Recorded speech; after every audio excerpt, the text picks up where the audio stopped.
Di dalam nama Tuhan Yesus Kristus, menyampaikan kesaksian firman Tuhan untuk saling berbagi, saling menasihati dan membangun iman kerohanian kita semua. Firman Tuhan pada malam hari ini diberi satu judul, Aku dekat, Engkau dekat. Mungkin generasi saya ke atas, Diakonis Sana dan lain-lain yang umurnya di atas 50, mungkin 40-an tahun yang lalu kita pernah mendengar lagu ini yang dipopulerkan oleh grup band Bimbo, ya. Aku dekat, engkau dekat, aku jauh, engkau jauh. Itu sebagian dari liriknya. Itu bicara tentang Tuhan sebenarnya. Ya, judulnya kalau tidak salah Tuhan. Nah, Bapak Ibu Saudari, tidak tahu ya Bimbo ini apa terinspirasi dari ayat firman Tuhan atau memang di agama mereka juga punya paham yang seperti itu.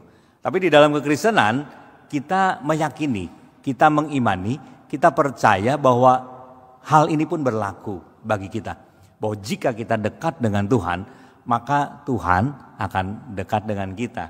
Ayat ini terambil di kitab surat Yakobus pasal 4 ayat yang ke-8. Mari kita buka bersama kitab surat Yakobus pasal 4 ayat yang ke-8. Yakobus pasal 4 ayat yang ke-8, demikian firman Tuhan.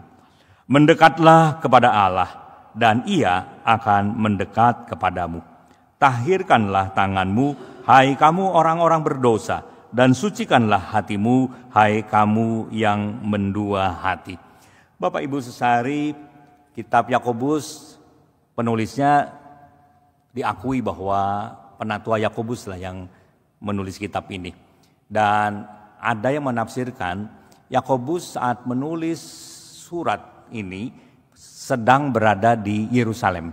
Dan konon Yakobus ini tinggal sampai akhir hidupnya di Yerusalem. Sedangkan rasul-rasul yang lain banyak yang lari keluar dari kota Yerusalem. Karena memang pada waktu itu di zaman rasul-rasul banyak sekali tekanan-tekanan, banyak sekali penganiayaan-penganiayaan. Di mana orang-orang Kristen pada waktu itu dianiaya, ditangkap, disiksa, dipenjara, bahkan tidak sedikit yang dibunuh termasuk rasul-rasul. Nah, penatua Yakobus masih bertahan di sana yang hingga pada akhir juga dia harus mati secara syahid atau mati martir. Nah, di dalam lingkungan orang-orang Yerusalem sendiri sebenarnya banyak sekali akhirnya orang-orang Kristen yang tergoncang imannya. Kenapa tadi? Banyak tekanan, banyak penganiayaan, banyak penderitaan, banyak penangkapan, banyak yang dipenjara, banyak yang dibunuh. Mungkin kalau hari ini kita ada di posisi mereka, saya yakin dan percaya kita pun ada di posisi yang sama. Kita akan mengalami banyak sekali ketakutan, kegelisahan dan lain-lain. Sebetulnya Bapak Ibu Saudari, manusia punya sifat dasar secara alamiah, punya rasa khawatir, punya rasa gelisah. Seperti juga pernah dituliskan di Perjanjian Lama, Ayub, memang kita tidak bisa menyalahkan Ayub saat dia mengalami begitu banyak penderitaan, dia bertanya-tanya kepada Tuhan. Dan kalau kita catat, kita cari, ada 16 kata mengapa. Mengapa ini adalah sebuah pertanyaan. Ditujukan kepada siapa? Kepada Tuhan. Dia bertanya, mengapa begitu banyak peristiwa, kejadian, penderitaan yang harus dialami oleh Ayub. 16 pertanyaan mengapa. Harus kita maklumi Bapak Ibu Saudari. Jika kita di posisi Ayub, mungkin kita sudah tidak bisa bertanya mengapa. Mungkin kita sudah mengakhiri hidup kita. Begitu menderitanya dia. Seluruh hartanya habis seketika. 10 anaknya mati seketika. Seluruh badannya dari ujung kepala sampai ujung kaki kena penyakit kulit. Istrinya yang harusnya mendukung dia malah menyuruh dia menghujat Tuhan dan suruh dia mati. Pembantu-pembantunya yang dulu tinggal disuruh akhirnya harus dirayu-rayu untuk bantu dia. Teman-temannya yang harusnya menghibur dia justru malah mendakwa dia. Benar-benar ini penderitaan batin, fisik, psikis semuanya dialami oleh Ayub. Maka dia berkata di Ayub pasal 14 ayat 1. Dia berkata bahwa setiap manusia yang lahir dari perempuan singkat umurnya dan penuh kegelisahan. Nah, itulah yang memang seringkali dialami oleh kita semua. Saya yakin saudara dan saya sama ya. Kita sering mengalami kekhawatiran, kegelisahan, ketidaktenangan, ketidaktentraman, merasa tidak aman dan lain-lain. Itu manusiawi. Tapi Bapak Ibu Saudari sebagai orang percaya, tentunya saudara dan saya tidak akan mengizinkan hidup kita penuh dengan tekanan-tekanan atau penuh dengan kegelisahan, ketidaktentraman, dan lain-lain. Di Alkitab tadi dikatakan bahwa saat kita dekat dengan Tuhan, maka Tuhan akan dekat dengan kita. Sebetulnya ada latar belakang juga kalau kita baca di ayat sebelumnya, di ayat yang ke-7 kita akan baca masih di Yakobus pasal 4, di ayat yang ke-7. Yakobus pasal 4 ayat yang ke-7, di situ dikatakan, karena itu tunduklah kepada Allah dan lawanlah iblis, maka ia akan lari daripadamu. Di sini ada perkataan iblis. Iblis adalah sang penguasa dunia. Itu harus kita akui. Hari ini iblis masih berkuasa di dunia ini. Masih bisa mengadakan hal-hal yang luar biasa. Termasuk membuat umat manusia menderita. Maka kalau kita baca di doa Bapa kami kan jelas bahwa kita memohon kepada Tuhan supaya Tuhan menjauhkan dari segala pencobaan. Dari segala yang jahat. Pencobaan dan segala yang jahat datangnya dari mana? Dari si jahat. Si jahat yaitu iblis tadi. Jadi masih berkuasa iblis dan serdadu-serdadunya ini. Nah Bapak Ibu Saudari, saat kita menghadapi iblis, tentunya kita ini tidak punya kekuatan yang besar. Jika tanpa Tuhan, kita bisa kalah dengan iblis. Maka tadi ayat firman Tuhan berkata, tunduklah kepada Allah. Kadang-kadang kita justru malah tidak tunduk kepada Allah, tapi lebih tunduk kepada si jahat itu, lebih tunduk kepada iblis. Kita lebih nuruti iblis daripada nuruti Tuhan. Coba Bapak Ibu Saudari, apabila ya ini masih kita di luar Tuhan, atau kita masih atau sudah di dalam Tuhan tapi kita masih setengah-setengah di dalam Tuhan. Coba kalau misalnya di rumah kita agak sedikit angker gitu ya. Angker itu apa ya? Serem gitu ya. Agak horor gitu ya. Kadang-kadang malam mungkin kita bisa dengar suara-suara yang aneh-aneh. Atau mungkin malam kadang-kadang ada yang ketok pintu dibuka nggak ada orangnya. Malam-malam seperti ada yang lewat, bulu kuduk kita berdiri misalnya. Itu ada. Harus kita akui. Bisa saja itu terjadi. Nah, apakah kita takut? Tentu secara manusia kita bisa takut. Tetapi apa yang kita lakukan? Kadang-kadang kita nanyanya bukan ke Tuhan, nanyanya ke orang lain. Biasanya orang lain akan beri petunjuk, oh itu kasih ini katanya. Dulu kalau anak kecil yang suka rewel itu suka dikasih apa sejenis jahe itu ya. Apa namanya itu saya lupa tuh. Dikasih peniti, disimpan di bantalnya tuh, ada tuh. Banyak, wah nanti dikasih itu. Ada lagi bahkan yang pakai cara-cara di luar Tuhan. Nanya ke dukun, lalu dikasih sesaji ini, dikasih jimat-jimat digantung di pintu dan sebagainya.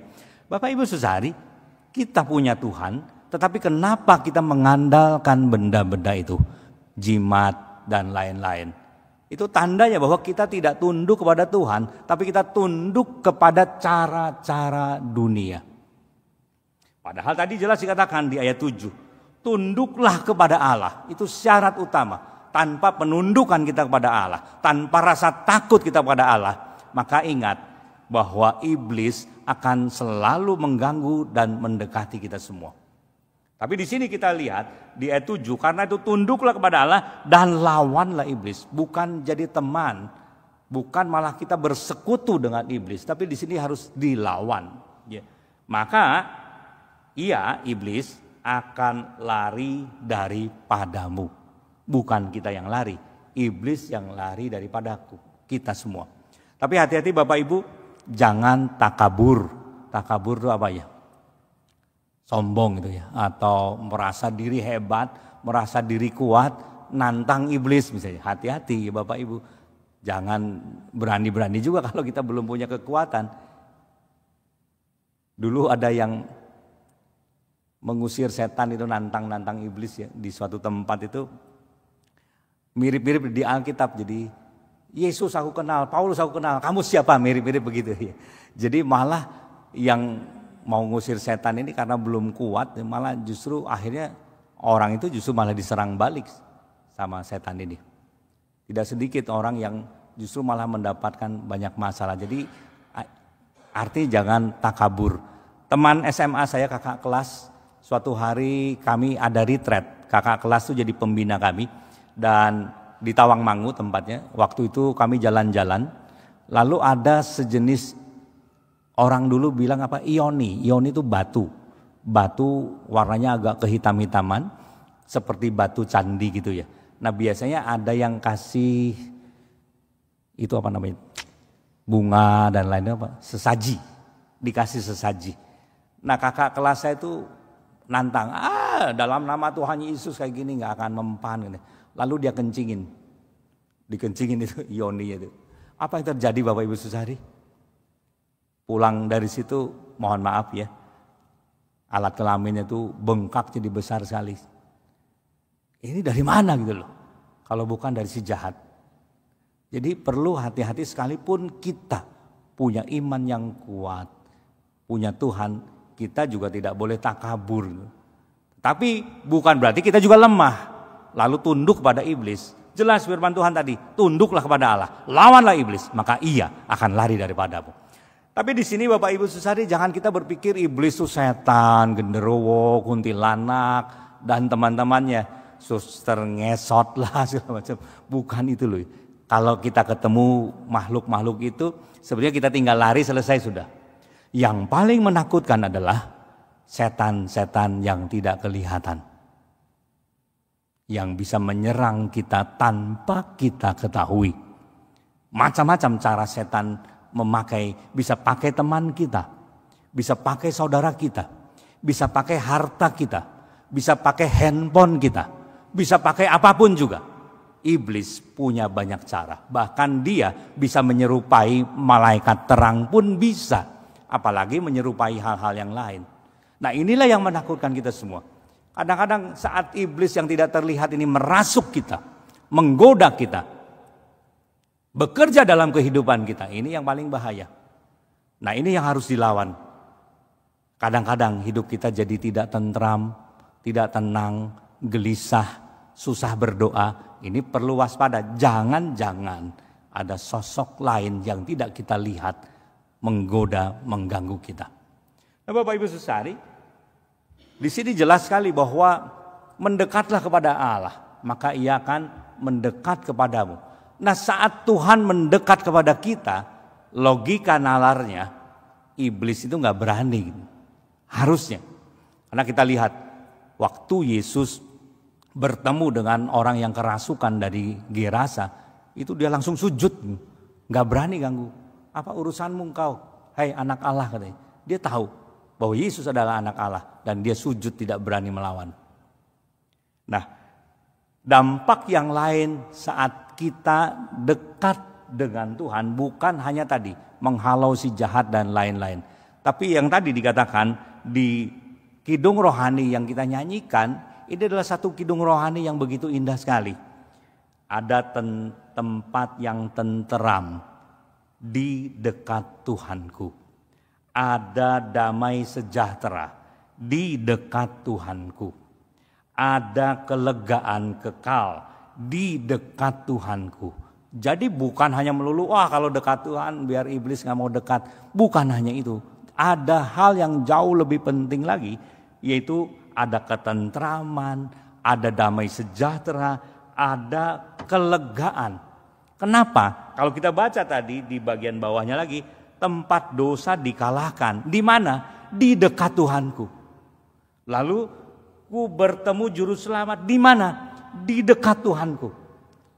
Lalu di bagian bawah, penuh damai sukacita. Di mana? Di dekat Tuhanku. Jadi banyak sekali berkat-berkat yang luar biasa saat kita dekat dengan Tuhan.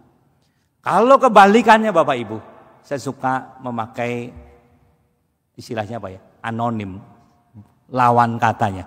Kalau dekat berarti jauh. Maka kalau tadi aku dekat, engkau dekat, ya kita mendekat, Tuhan mendekat. Saat kita menjauh, Tuhan menjauh. Nah ini yang dikhawatirkan Bapak Ibu.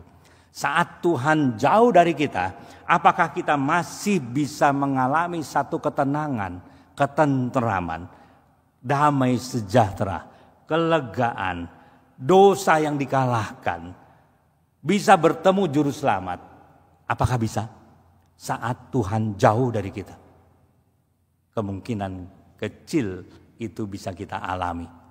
Nah jadi Bapak Ibu Saudari, pesan firman Tuhan pada malam hari ini, saat hari ini kita jauh daripadanya. Jauh itu bukan berarti kita nggak pernah ke gereja ya.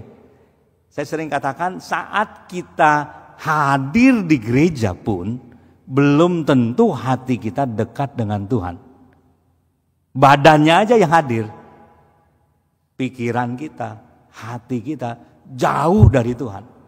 Karena kadang-kadang kita datang ibadah tuh hanya berupa kewajiban, bukan kebutuhan. Ya beberapa waktu yang lalu saya pernah sampaikan, harusnya ibadah tuh jadi kebutuhan, bukan kewajiban. Nah saat kita butuh bertemu dengan Tuhan, maka saat kita berdoa akan doa sungguh-sungguh. Saat kita memuji Tuhan, akan memuji Tuhan dengan sungguh-sungguh. Saat mendengarkan firman Tuhan, kita akan dengarkan firman Tuhan dengan sungguh-sungguh. Karena kita membutuhkan Tuhan, karena kita mau dekat dengan Tuhan. Supaya tadi mendapatkan berkat-berkat rohani yang luar biasa tadi. Tapi kalau enggak, datang ke gereja hanya dipaksa, terpaksa. Jadi akhirnya di sini pun enggak ada damai sejahtera. Dengar firman Tuhan, pret, enggak mau dengar kita. Pulang enggak akan dapat apa-apa. Doa pun juga mungkin kita asal ya, supaya enggak enak lah kalau dilihat orang. Masa saya enggak berdoa? Ya berdoalah, berlututlah. Tapi hatinya kemana-mana, pikirannya kemana-mana. Apakah itu bisa dikatakan dekat dengan Tuhan? Sekalipun kita ada di gereja. Tetap itu bisa dikatakan jauh dari Tuhan. Bapak Ibu Saudari, kita lihat di Mazmur ya, pasal 62 ayat 2. Mari kita buka bersama kitab Mazmur pasal 62 ayat yang kedua. Mazmur 62 ayat yang kedua. Mazmur 62 ayat yang kedua. Demikian Mazmur Daud, hanya dekat Allah saja aku tenang, daripadanya lah keselamatanku. Jadi saat kita mengetahui bahwa Tuhanlah sang pemberi keselamatan dan kita dekat dengannya, kita jadi tenang. Tenang, ada Tuhan yang akan menuntun kita. Ada Tuhan yang akan menyertai kita. Ada Tuhan yang akan melindungi kita. Ada Tuhan yang akan membawa kita kepada keselamatan. Aku tenang. Lalu di ayat yang ke-6, hanya pada Allah saja. Berarti tidak ada yang lain di luar Allah. Hanya pada Allah saja kiranya aku tenang. Sebab daripadanya lah harapanku. Jadi kita punya pengharapan dari Tuhan, tidak ada yang lain. Itulah yang membuat kita tenang. Dan Bapak Ibu Saudari, saat kita tenang, maka apa yang terjadi? Kita akan lihat satu referensi di 1 Petrus 4 ayat 7. Surat 1 Petrus pasal 4 ayat yang ke-7. 1 Petrus 4 ayat 7, demikian firman Tuhan. Kesudahan segala sesuatu sudah dekat. Karena itu, kuasailah dirimu dan jadilah tenang, supaya kamu dapat berdoa. Bapak Ibu Saudari, kesudahan segala sesuatu sudah dekat. Ini ada yang menafsirkan kiamat. Tapi berkali-kali pernah disampaikan, bukan hanya kiamat loh yang harus kita perhatikan. Karena kiamat bisa jadi masih lama dan kita tidak tahu kapan itu terjadi. Jangan-jangan mungkin saat kita sudah pulang semua kepada Tuhan, kiamat belum terjadi. Bisa jadi. Tanda-tanda akhir zaman memang sudah terlihat. Tetapi kesudahan segala sesuatunya belum terjadi. Karena Injil belum tersebar sepenuhnya sampai ke ujung bumi. Kalau Injil sudah tersebar sampai ke ujung bumi, semua sudah ada berita Injil di sana, bisa jadi kedatangan Tuhan sudah sangat dekat. Tetapi Bapak Ibu Saudari, di hari tahun baru yang lalu juga pernah disampaikan kan bahwa hari Tuhan itu bukan selalu kiamat. Hari Tuhan itu bisa jadi adalah kematian kita pribadi. Apakah semakin jauh? Enggak mungkin. Semakin hari akan semakin dekat. Itu adalah hari kesudahan kita. Semakin hari semakin dekat. Dan ini akan bisa bikin gelisah kita. Terus terang juga Bapak Ibu, saat dulu saya umur 20-an rasanya tuh nggak ada matinya. Wah, gagah kemana-mana tuh, masih muda. 30-an masih nggak kepikir tuh mati tuh. 40 juga belum, sudah mulai 50 mulai mikir. Mulai ya mata sudah mulai rabun, udah mulai agak sering lupa, fisik sudah tidak sekuat dulu, udah mulai mikir, wis ini sudah deket ya, setengah abad. Kalau dikasih 100 tahun berarti setengah umur lagi. Kalau 100, kalau 70 tinggal 20. Sekarang saya 57, kalau 70 kurang 13. Saya sampai umur 57 saja nggak kerasa rasanya. Berlalu begitu cepat, tahu-tahu sekarang 57. Nah tinggal 13 tahun itu apakah tidak lebih cepat lagi? Ini bisa bikin gelisah. Apalagi Bapak Ibu yang sudah mendekati 70 misalnya. Bukan nakutin ya. Kalau memang 70. Yang sudah 65 deg-degan tinggal 5. Misalnya kalau 70 ya. Yang 69 tinggal 1. Itu apa nggak bikin gelisah? Kalau sudah kelewat 70, ingat. Musa pernah berkata, umur manusia 70 tahun, kalau kuat 80. Wah, kasih bonus. Kalau 80 sekarang kita 75, tinggal 5. Ini bisa bikin gelisah. Bisa bikin tidak tenang. Tapi firman Tuhan berkata apa? Karena itu kuasailah dirimu. Dan jadilah tenang. Saat kita tidak bisa menguasai diri memang susah untuk bisa tenang. Kepikir terus ya. Kalau malam coba mau tidur ya. Coba kita lihat lirik kanan kiri, lihat anak atau yang masih kecil ya. Atau kalau yang sudah seperti saya lihat istri kadang-kadang malam, ini apakah pertemuan terakhir ya. Kadang-kadang kepikir gitu. Kadang-kadang bisa loh tidur pagi nggak bangun lagi. Bisa saja. Kadang-kadang lihat anak, udah lama gak ketemu, rasanya kepikir apakah masih diberi kesempatan untuk bertemu lagi. Ini bisa bikin gelisah, nggak tenang, mau doa juga nggak bisa tenang, kepikir yang aneh-aneh tadi kepikir. Maka tadi firman Tuhan bilang apa? Kuasailah dirimu dan jadilah tenang. Saat tenang, di sini dikatakan supaya kamu dapat berdoa. Saat kita tidak bisa menguasai diri, saudara dan saya loh ya. Saat kita tidak bisa tenang, kita nggak bisa berdoa. Saat kita nggak bisa berdoa, kita sulit untuk berhubungan dengan Tuhan lebih dekat lagi. Kenapa? Nggak ada komunikasi yang baik, nggak ada hubungan yang baik. Karena doa-doa kita nggak sampai, doa kita nggak jelas, doa kita nggak karu-karuan, kita nggak konsentrasi, kita nggak fokus. Mungkin kemana arah doa kita nggak tahu. Apakah Tuhan dengar? Bisa jadi Tuhan gak mau dengar doa kita. Bahkan mungkin Tuhan gak mau lihat kita. Jadi biarlah pada malam hari ini kita bisa mendapatkan satu pencerahan bagi kita. Untuk semakin hari ada satu kerinduan dari kita semakin ingin dekat dengan Tuhan. Sekali lagi, dekat dengan Tuhan bukan hanya hadir di gereja. Tapi benar-benar kehadiran tubuh jasmani dan termasuk hati dan pikiran kita di gereja ini, di rumahnya ini. Jadi yang hadir aja belum tentu, apalagi yang tidak hadir Bapak Ibu. Yang tidak pernah datang ke gereja. Jelas. Ini kemungkinan kecil bisa dikatakan dekat. Saya berdoa di rumah.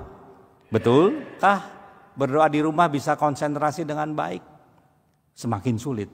Di gereja aja suasana ibadah kita susah. Apalagi di rumah. Sendirian, banyak gangguan, ada TV kedengar, ada anak-anak lagi rame, ada orang tua lagi masak, ada ini yang ribut lagi di mana. Waduh, makin susah kita berdoa. Jadi rasa-rasanya bisa berdoa di rumah tuh agak susah. Sekalipun bukan berarti nggak bisa ya, tapi agak susah. Mari hari ini kita yang sudah lebih dekat ya dengan Tuhan, lebih mendekat lagi dengan hati dan pikiran kita selalu tertuju kepada Tuhan. Segala kemuliaan hanya bagi nama Tuhan. Amin.